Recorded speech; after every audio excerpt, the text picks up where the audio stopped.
नमस्कार। कराने आपको अपने अधिकारों का एहसास, हाजिर हैं हम फिर से लेकर आपका अपना कार्यक्रम कानून की बात। दर्शकों, आज चर्चा सिर्फ एक व्यक्ति के बारे में, एक वर्ग या एक समुदाय के बारे में नहीं होगी, केवल पुरुषों के बारे में नहीं होगी, केवल महिलाओं के बारे में नहीं होगी, क्योंकि आज बात होगी हम सब की, क्योंकि हम सब किसी न किसी रूप में उपभोक्ता हैं। इसीलिए हमारी आज की चर्चा का विषय है उपभोक्ता अधिकारों की जानकारी। इस संबंध में आज बहुत सी जानकारी लेंगे, चर्चा करेंगे और उसके लिए सबसे पहले स्वागत करेंगे हमारे साथ मौजूद हमारे बेहद खास मेहमान, हमारे विधि विशेषज्ञ सुरेंद्र कुमार शर्मा जी का। सर, कार्यक्रम में आपका बहुत बहुत स्वागत। आपको भी बहुत बहुत धन्यवाद। सर, आज क्योंकि जो हमने मुद्दा उठाया है वो हम सब से जुड़ा हुआ है, हम और आप सभी उपभोक्ता हैं। सबसे पहले मैं आपसे ये जानना चाहूंगी कि आखिर उपभोक्ता किसे कहते हैं? देखिए राखी जी, उपभोक्ता उसे कहते हैं कि कोई भी व्यक्ति मार्केट में जाकर के जी कोई भी चीज खरीदता है, पैसे दे करके खरीदता है, चाहे वो वस्तु हो या सेवाएं हो। अच्छा। दोनों में से कोई भी चीज अगर वो खरीदता है और खरीद करके उसके बदले में भुगतान करता है और उस खरीदी हुई चीज का उपभोग करता है वो, तो दैट इज उपभोक्ता की श्रेणी में आएगा वो। ठीक है, दैट इज उपभोक्ता की श्रेणी में आ जाएगा। चाहे वो सामान के अंदर चाहे खाने पीने की वस्तु हो, चाहे कपड़े हो, चाहे बर्तन हो, और चाहे कोई भी वस्तु हो, चाहे रेलवे टिकट ही क्यों नहीं हो, चाहे हवाई टिकट ही क्यों नहीं हो, वो अगर पेमेंट दे करके आप उससे सेवाएं ले रहे हैं या कोई चीज खरीद रहे हैं आप, तो वो उपभोक्ता की श्रेणी में आएगा। और उपभोक्ता, हर व्यक्ति बाजार से कोई भी सामान खरीदेगा वो उपभोक्ता की श्रेणी में आएगा। परंतु ये है कि उपभोक्ता की श्रेणी में वो आएगा कि जो खुद उस वस्तु का उपयोग करेगा। अच्छा। आगे अगर उसको ट्रांसफर करता है या सेल करता है, मैं आपसे परचेज करके आपको सेल करता हूं, तो मैं उपभोक्ता की श्रेणी में नहीं आऊंगा। आप उसका उपभोग आप कर रहे हो तो आप उसको उपभोक्ता की श्रेणी में माना जाएगा। मतलब उपभोग करना जरूरी है। उपभोग करेगा वही व्यक्ति उपभोक्ता माना जाएगा। और उसके लिए पेमेंट भी करना जरूरी है। भुगतान करना आवश्यक है। भुगतान करोगे तभी आप उपभोक्ता की श्रेणी में, तभी आप उस वस्तु का उपभोग करोगे, तभी आप उसका मालिक होगे, तभी आप उसका मालिक होने के आधार पर ही आप आगे उपभोग कर सकते हो। और उपभोग करोगे तभी आप उपभोक्ता की परिभाषा में शामिल होंगे। जी सर, हम हमारे जीवन में देखते हैं, भले ही कोई भी डॉक्टर है, इंजीनियर है, वकील है, टीचर है, कोई भी है, उपभोक्ता हम सब हैं, क्योंकि हमारा जो जीवन है उसे चलाने के लिए हमारे दैनिक जीवन में भी हमें बहुत सी चीज़ों को खरीदना पड़ता है और उसके लिए हम मार्केट जाते हैं, पेमेंट करते हैं और अपने लिए हमें जो भी सामान चाहिए उसे खरीद के लेके आते हैं। लेकिन बहुत सी बार ये देखा जाता है कि जो हमारे उपभोक्ता हैं उनके साथ तरह तरह के अनुचित व्यवहार किए जाते हैं। कौन कौन सी ये चीज़ें हैं?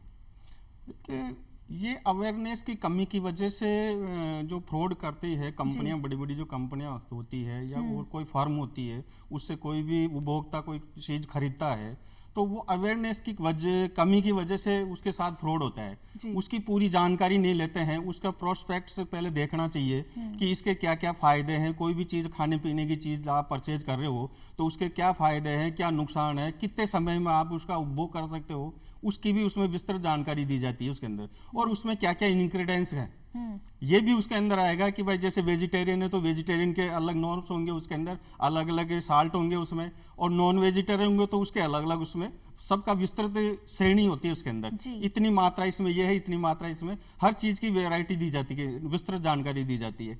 अब उसकी जानकारी अपन उसको क्या पूरी ले नहीं पाते, अपन जानकारी पढ़ते नहीं है, दिए पेमेंट दिया और चीज परचेज करी और यूज कर लिया उसका।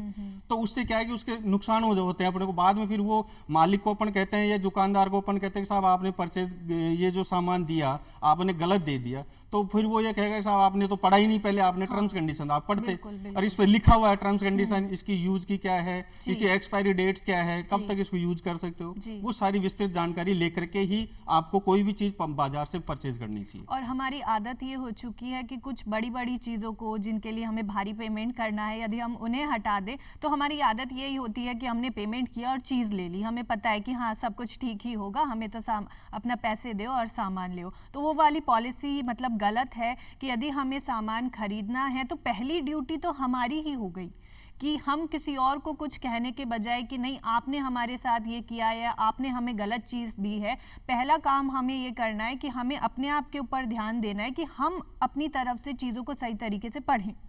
ठीक है सर, उपभोक्ता के अधिकार कौन कौन से हैं कि मान लीजिए मैं जाती हूं या कोई भी व्यक्ति जाता है, अपनी तरफ से हम पूरी सावधानी रखते हैं, फिर भी कोई फ्रॉड होता है, तो क्या अधिकार हमारे देश के कानूनों के तहत हमें प्रदान किए गए हैं? देखिए, उपभोक्ता जो है वो कोई भी चीज बाजार के अंदर परचेज करने जाता है तो उसको कोई भी सामान परचेज करो तो उसका साथ में बिल लेना चाहिए। जी जी। और राइटिंग में बिल आप लोगे तो उसके अंदर उसमें कितना % टैक्स लगाया, कितनी जीएसटी लगाई, वो सारी विस्तृत जानकारी आपको लेनी चाहिए।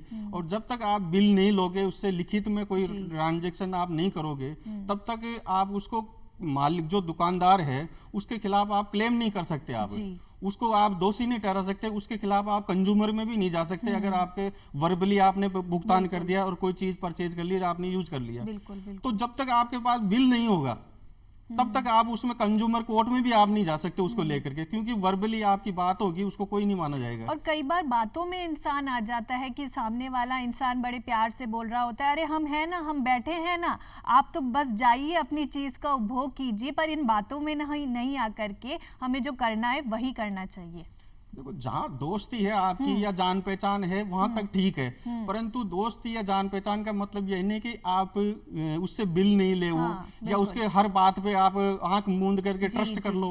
आप उसमें जो नॉर्म्स लिखे हुए हैं उनको आप नहीं पढ़ो, वो पढ़ना जरूरी है। बिल्कुल वो सही है। आप उसको आप कंज्यूमर का और जो दुकानदार है उसका दोनों का संबंध अच्छा होना चाहिए। वो अपनी एक अलग साइड है, पर वो एक अलग साइड हो गई। आपका व्यवहार अच्छा है, उससे आप बात करते हो, हेलो, वो अलग से मैटर हो गया। परंतु आप कोई चीज परचेज कर रहे हो तो उसकी आपको पूरी जानकारी लेने का अधिकार है आपको। आप उससे पूछ सकते हो कि भाई इसमें क्या क्या सोल्ट है, क्या क्या वेराइटी है, इसकी क्या एक्सपायरी है, क्या इसका मैन्युफैक्चरिंग कब की है इसकी, वो सारी चीज आप उससे विस्तृत जानकारी लेकर के ही आपको आगे चीज जो भी परचेज करनी है वो तभी परचेज करनी चाहिए और तभी आप उपभोक्ता की श्रेणी में माना जाएगा। जी। और मान लीजिए कि कोई व्यक्ति किसी सामान को खरीदता है और उस सामान में कुछ प्रॉब्लम उसे लगती है, अब वो वापस जाता है उस व्यक्ति के पास कि देखिए हमने आपसे ये चीज़ ली थी और ये हमें आपको वापस देनी है। ऐसी स्थिति में कई बार देखा जाता है कि दुकानदार कहते हैं कि नहीं, हमारी कोई ड्यूटी नहीं है, हमारी कोई रेस्पॉन्सिबिलिटी नहीं है, ऊपर से माल आता है, हम तो केवल इसे बेचते हैं। अब मान लीजिए किसी व्यक्ति को शिकायत दर्ज करानी है, वो कहाँ जाए? देखो, कोई भी कंज्यूमर के साथ में किसी भी प्रकार का फ्रॉड होता है तो उसके लिए हर जिला स्तर के ऊपर एक कमीशन बना हुआ है, उपभोक्ता जिला उपभोक्ता मंच बना हुआ है जी। उसके अंदर आप उसमें भी वैरायटी अलग अलग दे रखी है। आपका 50 लाख वर्तमान में जो अमेंडमेंट होकर के जो एक्ट जो वर्तमान में है उसमें 50 लाख रुपए तक की लिमिट दी हुई है जिला उपभोक्ता मंच के लिए। ठीक है। आपका किसी भी प्रकार का 50 लाख तक का सामान आपने परचेज किया या कोई भी आपके उसमें कोई भी सामान वैरायटी का विवाद है आपका, तो जिला उपभोक्ता मंच के अंदर आप शिकायत कर सकते हो, आप लिखित के अंदर। ठीक है। और 50 लाख से ऊपर का कोई मामला है, 2 करोड़ तक का कोई मामला है, तो वो फिर आप स्टेट कमीशन के अंदर आप शिकायत दर्ज करा सकते हो आप। अच्छा। और 2 करोड़ से ऊपर का कोई मामला है आपका तो फिर आप नेशनल उपभोक्ता केंद्र है उसके अंदर आप शिकायत कर सकते हो आप। और उसमें भी आप संतुष्ट नहीं होते हो जी। अगर के नेशनल जो उपभोक्ता मंच है उससे आप संतुष्ट नहीं होते हो तो आप सुप्रीम कोर्ट में भी उसकी अपील दायर कर सकते हो आप। अच्छा। इतना राइट है उसके अंदर। परंतु क्या पब्लिक में अवेयरनेस की कमी है। बिल्कुल। आदमी क्या सोचता है, मेरे साथ में 5 रुपए का ही तो फ्रॉड हुआ है, या इसने मेरे से कोई भी सामान परचेज किया था, मैंने 5 रुपए का ही तो इसने ज्यादा लिया है मेरे से।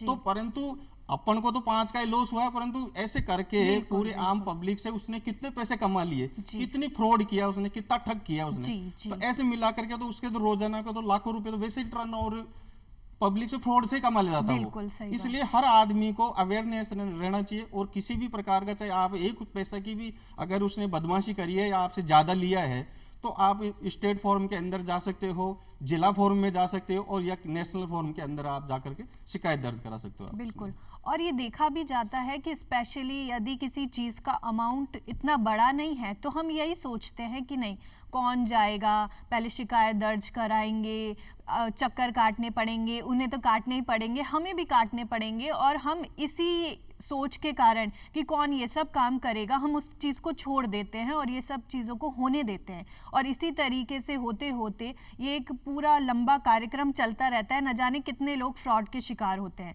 तो शायद इसी उद्देश्य से हमारे देश में उपभोक्ता संरक्षण अधिनियम का गठन किया गया, इस अधिनियम को बनाया गया। आपसे जानेंगे कि क्या कारण रहे, क्या उद्देश्य रहे इसको लाने के। देखिए, इस कंज्यूमर जो एक्ट जो लाया गया था, ये सर्वप्रथम 1986 में लागू हुआ था अपने हिंदुस्तान के अंदर। ठीक। और इसको लाने का मकसद यही था कि हर कंज्यूमर को प्रोटेक्ट करने का मंशा थी सभी की, कि कंज्यूमर के साथ में किसी भी प्रकार का कोई फ्रॉड होता है तो उसको प्रोटेक्ट कैसे किया जाएगा।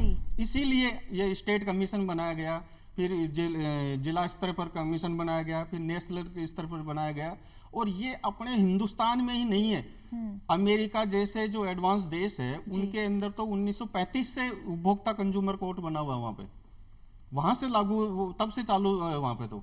और ये 1986 में अपने जो ये एक्ट लागू हुआ, उसके बाद में फिर धीरे धीरे कई बार इसमें अमेंडमेंट हुए हैं। 1993 में अमेंडमेंट हुए इसके अंदर, और 2002 में भी अमेंडमेंट हुए, और लेटेस्ट अभी 2019 में फिर अमेंडमेंट हुए उसके अंदर तो अब इतना और भी इजी कर दिया कंज्यूमर के लिए कि आप लिखित में भी शिकायत नहीं करा सकते हो तो आप ऑनलाइन भी शिकायत करा सकते हो आप। अच्छा। उसके लिए भी गवर्नमेंट ने सुविधा दे रखी है, पोर्टल बना रखे हैं, उसके लिए भी जगह जगह केंद्र बना रखे हैं।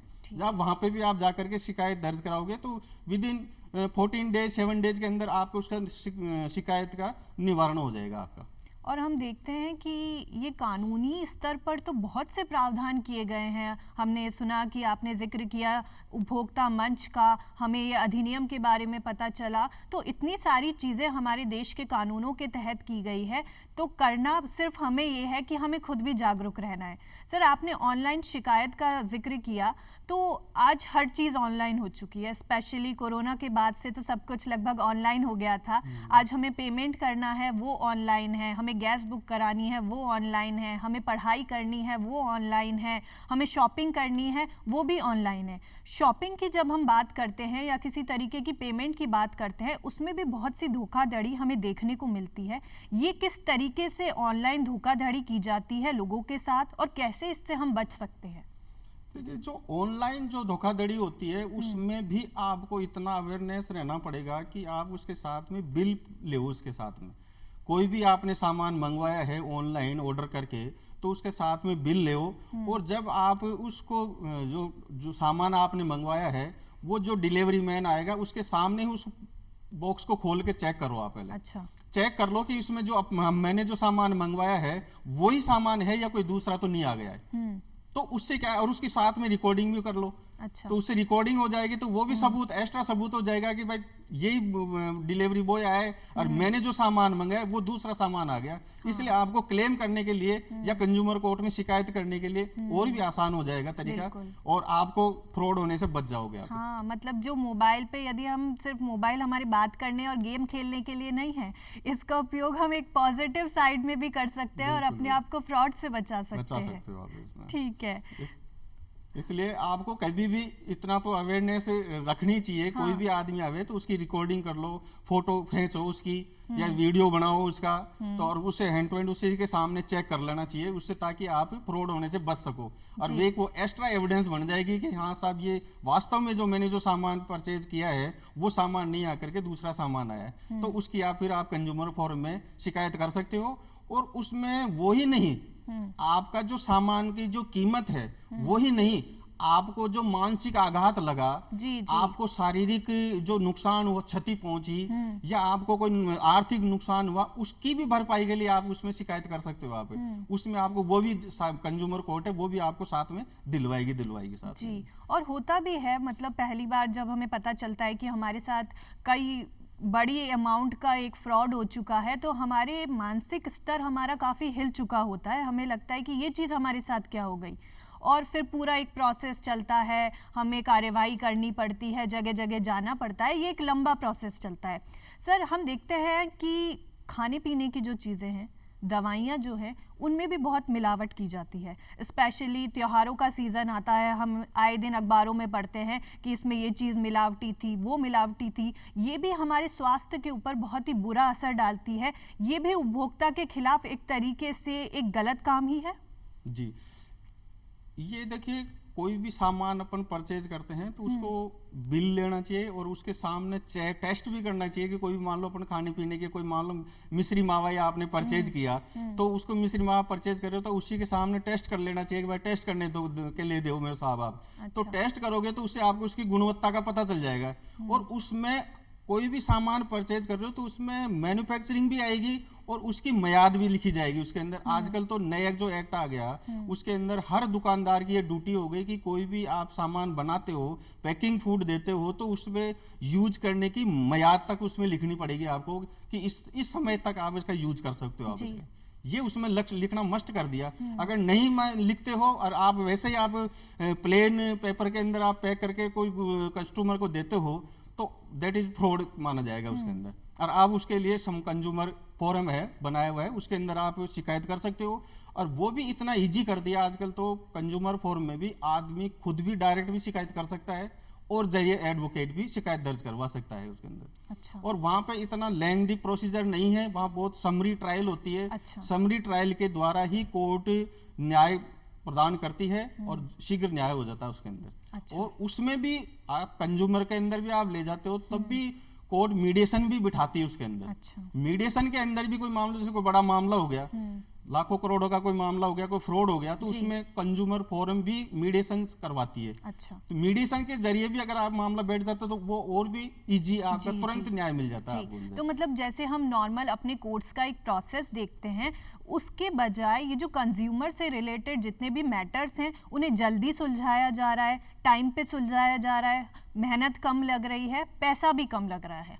और ये ज़रूरी भी है क्योंकि कंज्यूमर देश का हर आदमी ग्राहक है, तो उसके लिए प्रावधान किया जाना तो बहुत ज़रूरी है। और सर, ये जो स्पेशल चीज़ें हैं, हम अपनी सब्जियां देखते हैं, हम खाने पीने की बाकी चीज़ें देखते हैं, हम दवाई देखते हैं। आज देखते हैं कि पहले की तुलना में हर आदमी लगभग कुछ चीज़ें हैं जिनसे वो बीमार है ही, जिन रोगों से वो ग्रसित है ही। ऐसी स्थिति में वो जो दवाई ले रहे हैं वो सही होनी बहुत ज़्यादा ज़रूरी है। और कई बार हमने टीवी पे या बाकी जगहों पे देखा है कि ये दवाई गलत है, और ये हमें पता कब चलता है? ये तो हमें पता तब चलता है जब हम उसे ले चुके होते हैं और काफ़ी टाइम से उसका सेवन कर रहे होते हैं। ऐसी चीज़ों पर रोक लगाया जाना कितना ज़रूरी है? देखिए, ये तो रोक लगाया जाना तो बहुत ही आवश्यक है। इसके बिना तो मार्केट के अंदर अराजकता आ जाती है उससे। और जो बड़ी बड़ी कंपनियां हैं जो फ्रॉड जो करते हैं, और ये जो छोटे, मान लो फुटपाथ में भी अगर कोई सामान अगर बेचता है तो उससे की भी गुणवत्ता की जांच होनी चाहिए। अगर कोई भी चीज गुणवत्ता पे नहीं खरी उतरती है और आप उसको मार्केट में लेकर के आप बेच रहे हो और आप उसको कस्टमर को या कंज्यूमर को कह रहे हो कि नहीं साहब ये बहुत अच्छी चीज है ये, तो आदमी उस पर ट्रस्ट तो कर लेगा। परंतु अगर उसकी गुणवत्ता को चेक किए बिना अगर आप उसको यूज करता है तो वो नेचुरल है कि वो बीमार होएगा ही होएगा। बिल्कुल। इसलिए उस जो दुकान मालिक है उस पे भी बंदिश लगाई गई है कि आप भी कोई भी चीज सब्ज बाग दिखा करके कस्टमर को आप कोई सब्ज बाग दिखा कर कोई चीज बेच नहीं सकते आप, जब तक आप संतुष्ट नहीं हो जाते हो आप उसमें। जैसे कई बार क्या होता है, बड़े बड़े सेलिब्रिटीज होते हैं, तो सेलिब्रिटीज कोई मंच के ऊपर खड़े होकर के कहते हैं साहब मैंने ये दवाई बहुत अच्छी है, या फलानी साहब दवाई आप लोगे तो आप इससे मोटे हो जाओगे या पतले हो जाओगे या आपके बाल काले हो जाएंगे या लंबे छोटे हो जाओगे, मोटे हो जाओ, ये ऐसी ऐसी बातें बोलते हैं। तो पहले तो ये चीज नहीं थी, परंतु अब इसमें जो सेलिब्रिटी भी अगर ये बात बोलता है और उसने वो चीज खुद पे आजमाइश नहीं करी और उसका गलत साइड इफेक्ट होता है तो वो उसके लिए वो भी लायबल होगा। अच्छा। उसके खिलाफ, जो सेलिब्रिटी के खिलाफ भी आप कंज्यूमर में शिकायत दर्ज करा सकते हो कि साहब इन्होंने मंच के ऊपर खड़े होकर के गलत जानकारी दी, इन्होंने गलत जानकारी दी, इसलिए मैंने इनका यूज किया और मैं इसमें बीमार हो गया साहब। अच्छा। तो वो भी उत्तरदायी होगा और प्लस कंपनी भी उत्तरदायी होगी। और जिस आदमी से आप जिस दुकानदार से आपने परचेज किया है वो भी लायबल होगा, उसके अंदर पूरे सभी को उत्तरदायी ठहराया गया है। ये 2019 का जो अमेंडमेंट आया ना, उसके अंदर ये अमेंडमेंट किया गया है जिसे और भी ज्यादा लेंथी कर दिया गया। और ये चीज होती भी है, हम जिन लोगों को पसंद करते हैं या जिनको हम आदर्श मानते हैं, अगर वो हमारे सामने आकर किसी चीज़ के बारे में बोलते हैं तो हमें लगता है कि हाँ ये चीज़ अच्छी होगी और हम उसका इस्तेमाल करने लग जाते हैं, सिवाय हमें ये पता नहीं है कि वो एक्चुअल में कैसी है, हमें कितना फ़ायदा देने वाली है। बस उस आदमी ने उसका ऐड कर दिया है तो हमें ऐसा लगता है कि हमें भी इस्तेमाल करना चाहिए। तो एक बहुत अच्छा प्रोविज़न है कि हम ऐसे व्यक्तियों के खिलाफ जो गलत चीज़ का ऐड कर रहे हैं कार्रवाई कर सकते हैं। सर, ये जो चीज़ है कि हमने सेवा ली, हमने प्रोडक्ट खरीद लिया, उसके अलावा ये जो गलत तरीके से ऐड किए जाते हैं इनको भी इस एक्ट के तहत कवर किया गया है। मतलब इस जो एक्ट की जो मंशा है और जो अभी अमेंडमेंट हुआ है 2019 का, पहले भी समय समय पर अमेंडमेंट हुए थे, परंतु 2000 जो लेटेस्ट अमेंडमेंट हुआ 2019 में हुआ, उसके तहत इन्हीं को सभी को उत्तरदायी ठहराया गया है। अच्छा। चाहे कोई आदमी ऐड करता हो, चाहे उसकी मैन्युफैक्चरिंग करता हो, चाहे उसको सेल कर रहा हो, चाहे उसका स्टोर रख रहा हो उस सामान को, तो वो सभी को उत्तरदायी ठहराया गया उसके अंदर में। आप ये नहीं कह सकते कि साहब मैंने तो फलानी कंपनी से माल परचेज करके आपको बेचान किया है मैंने, तो वो ये नहीं कह सकता, इसलिए उसको भी उत्तरदायी ठहराया गया है कि जिस दुकानदार से आपने परचेज किया तो उस दुकानदार का आप बिल लोगे और उसमें मैन्युफैक्चरिंग आएगी कि फला व्यक्ति या फलानी कंपनी ने ये मैन्युफैक्चरिंग करी है और इसका ऐड फलाना एक्टर ने किया है या किसी आदमी ने किया है, तो उस आदमी को भी उसमें लायबल ठहराया गया है। इसलिए वो भी कंज्यूमर की श्रेणी में आ जाएगा और उसके खिलाफ भी मुकदमा किया जा सकता है। इसलिए इसका विस्तार किया गया है कंज्यूमर एक्ट का। सर, हम देखते हैं कि जो उपभोक्ता है उसे बाजार का राजा कहा जाता है। इसीलिए कहा जाता है कि जो चीज़, जो प्रोडक्ट बनाया जा रहा है, अगर कोई उसे खरीदने वाला ही नहीं है तो वो चलेगा कैसे? उपभोक्ता ही है जो बहुत लोगों को रोजगार देता है, हमारी अर्थव्यवस्था को आगे बढ़ाते हैं। ऐसी स्थिति में ये बहुत ज़्यादा ज़रूरी है कि ये जो भी कंपनीज हैं, जो भी दुकानदार हैं, जो भी मीडिएटर हैं, वो व्यक्ति उपभोक्ता के प्रति उनके कुछ कर्तव्य हैं कि आप एक मिनिमम स्टैंडर्ड को फॉलो कीजिए और तब अपना काम कीजिए, तब किसी चीज़ को बेचिए। उनकी क्या ड्यूटी है उपभोक्ता के प्रति? देखिए, उनकी देखो राखी जी, ये ड्यूटी है कि कोई भी एक्सपायरी चीज हो गई या उसमें गुणवत्ता में कम है तो वो एक्सपायरी चीज को वो बेच नहीं सकता। एक तो जो दुकानदार है वो बेचने की ड्यूटी नहीं है उसको, कि अगर एक्सपायरी चीज हो गई और आप बेचते हो तो उसके खिलाफ आप आईपीसी में मुकदमा दर्ज करा सकते हो और प्लस कंज्यूमर कोर्ट के अंदर भी शिकायत दर्ज कार्रवाई हम एक साथ भी कर सकते हैं। बिल्कुल कर सकते हैं। अगर आपके साथ में चीट किया है ना, वो तो चीट की श्रेणी में आ गया। आपको दिखा दी साहब ये वस्तु सही है और वो एक्सपायरी चीज दे दी आपने, तो वो आपके साथ में चिटिंग करके आपको सब जुबान दिखा करके आपको कोई चीज दी है, पैसे ले लिए और फिर वो उसको बदलने से मना करता है या आपके साथ में कोई मिसबिहेव करता है, तो आप उसमें आईपीसी में भी मुकदमा दर्ज करा सकते हो।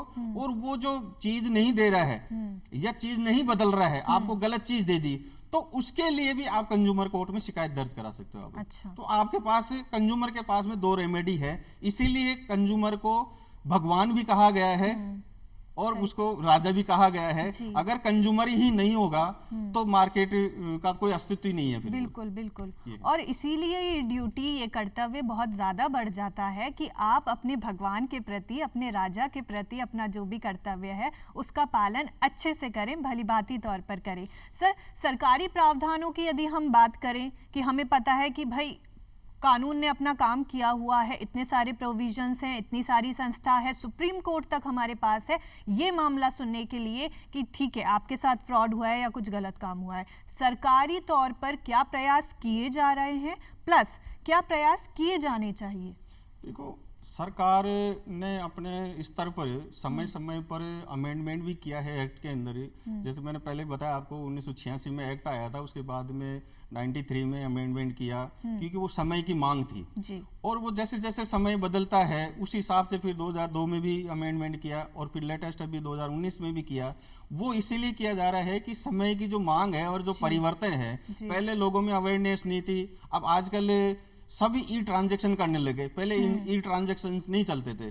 तो ये ई ट्रांजैक्शन के जो विवाद है मैक्सिमम होने लगे आजकल।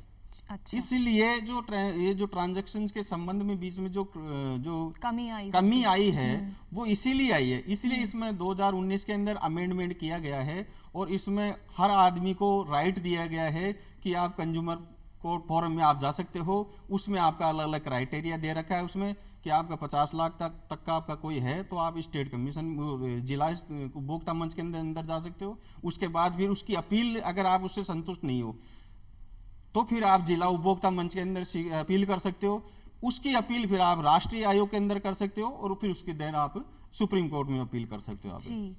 इसलिए आपको हर रेमेडी दी हुई है आपको। ठीक है। केवल अवेयरनेस की कमी की वजह से ही आदमी धोखा खाता है और वो छोटी छोटी चीजों को देख करके शांत बैठ जाता है। इसीलिए जो कंपनियां हैं, ये बड़ी बड़ी कंपनियां हैं या कोई भी दुकानदार जो फ्रॉड करने वाले हैं, उनका मनोबल इसीलिए बढ़ता है कि आदमी अवेयरनेस की कमी है कि यार मैं क्यों जाऊं, मैं क्यों चक्कर काटूं, मेरा समय बर्बाद होगा। तो वो उसी वजह से उनका मनोबल बढ़ता है। इसलिए हर आदमी को अवेयरनेस रहना चाहिए। आपके साथ में चीट हुआ है तो आपको 100% आपको शिकायत करनी चाहिए। और हम देखते हैं कि आज का टाइम ऐसा है कि हमें पैसों से ज्यादा अहमियत समय की लगती है। हमें लगता है कि चलो ठीक है, पैसे थोड़े बहुत एक्स्ट्रा चले भी गए तो गए, हमारा समय नहीं जाना चाहिए। सर, आपने कार्यक्रम में शिरकत की, इतनी सारी जानकारी हमारे हमारे जागरूक दर्शकों तक पहुंचाई, उसके लिए बहुत बहुत धन्यवाद। हम आशा करते हैं, उम्मीद करते हैं कि आज की ये जानकारी हमारे दर्शकों के लिए बहुत लाभकारी साबित होगी। धन्यवाद। आपका भी बहुत बहुत धन्यवाद। तो दर्शकों, आज की चर्चा के बाद हम ये कह सकते हैं कि जैसा कि सर ने कहा कि कानून अपना काम कर रहा है, हमें अपना काम करना है, हमें जागरूक रहना है। बार बार कहा जाता है जागो ग्राहक जागो। ये सिर्फ हमें दीवारों पे लिखा हुआ पढ़ना नहीं है, ये हमें अपने व्यवहार में इसे चरितार्थ भी करना है, कानूनी प्रावधानों का उपयोग भी करना है और ऐसे ही देखते रहना है कानून की बात। अगली बार नए विषय पर चर्चा करेंगे, नए सिरे से मुलाकात करेंगे। तब तक के लिए नमस्कार।